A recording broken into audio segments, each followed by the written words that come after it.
এই জিনিসটা এখনকার সময়ে অনেক মানুষ তার শৈশবকালে এই জিনিসটা খেয়েছে, কিন্তু এখন তারা চোখেও দেখতে পায় না। বাট আমরা যেহেতু গ্রামীণ মানুষ, এই জন্যে আমরা এই জিনিসটা এখনও যাই হোক আমাদের রিজিকে আছে, আমরা এখনও খেতে পাচ্ছি আলহামদুলিল্লাহ। তো কে কে এই জিনিসটা চিনতে পারছেন অবশ্যই কমেন্টে জানিয়ে দিবেন। হে গাইস, আসসালামু আলাইকুম, সবার কী অবস্থা, সবাই কেমন আছেন?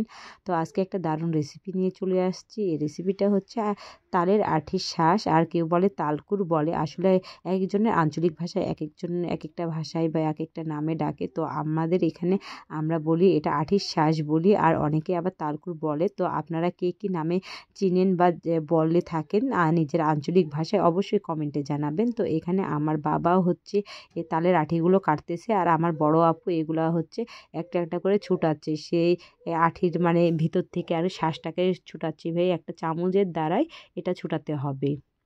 আর কাটতে কিন্তু বেশ আপনার শক্তি লাগে, বুঝছেন? এই তো দেখতে পাচ্ছেন এখানে ইট ভেঙে গেছে এগুলো কাটতে যেয়ে। আর এই তো এখানে সবগুলোই হচ্ছে কাটা হয়ে গেছে, আর আমার আপু একটা একটা করে এখন সবগুলো ছুটিয়ে নিবে। আর আমার আম্মা ঠিক একই দিনে এটা হচ্ছে আইখার ক্ষীর বানিয়েছিল, যেহেতু শীত মাস চলেই আসছে, আর এই শীতের সময় তো অনেক গরম গরম পিঠা ভালোই লাগে খেতে। তো আমাদের এই আইখার পায়েসটা বানিয়েছিল, কেউ বলে আইখার ক্ষীর, আসলে আপনাদের আঞ্চলিক ভাষায় কি বলে অবশ্যই জানাবেন। আইখার ক্ষীর বলে না, আইখার পায়েস বলে। তো যাই হোক, আর এটা হচ্ছে আমার আম্মা ওই যে তালের আঠির শাঁস রান্না তো শুরু করে দিয়েছে অটোমেটিকলি।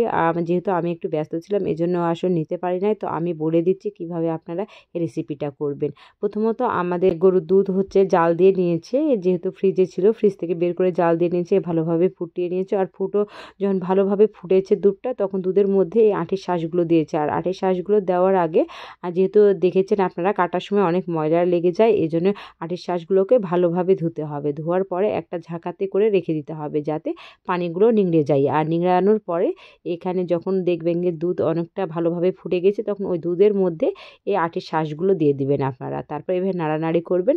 আর যখন দেখবেন যে আঠির শাঁস সিদ্ধ হয়ে গেছে, তখন আপনারা চিনি দিয়ে দিবেন এখানে। আমার আম্মা আবার এত কিছু ঝামেলা করে না, শুধু দুধ আর হচ্ছে চিনি দিয়ে রান্না করে। আসলে অনেকজন আবার এলাচ টেলাচ দেয়, আসলে ওগুলো আপনাদের অভিরুচি। আপনারা যদি মনে করেন যে দিব তাহলে দিতে পারেন, আবার যদি মনে করেন না দিব তাও হবে। আসলে এটা কোনো ব্যাপার না, এটা আসলে নিজের ব্যক্তিগত ব্যাপার। তো আমার আম্মা কখনোই দেয় না।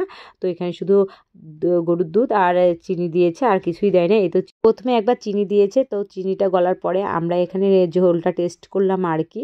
তো টেস্ট করার পরে দেখলাম যে চিনিটা আরেকটু লাগবে, হালকা একটু মিষ্টি হয়েছে। তো এখানে আমরা আবারও চিনি অ্যাড করলাম। এখানে আসলে আপনাদের ইচ্ছা, যে যেমন মিষ্টি খাবেন তেমন এটার পরিমাণে আপনারা চিনি দিবেন। কেউ হালকা মিষ্টি খায়, কেউ কড়া মিষ্টি খায়। তো আমরা এটা মিডিয়াম করেছি, না বেশি চিনি না কম চিনি। তো এখানে আমরা শুধু চিনি অ্যাড করেছিলাম, আর এই যে গরুর দুধ। তারপরে আমাদের এই লোভনীয় খাবারটা তৈরি হয়ে গেছে, দেখতে পাচ্ছেন।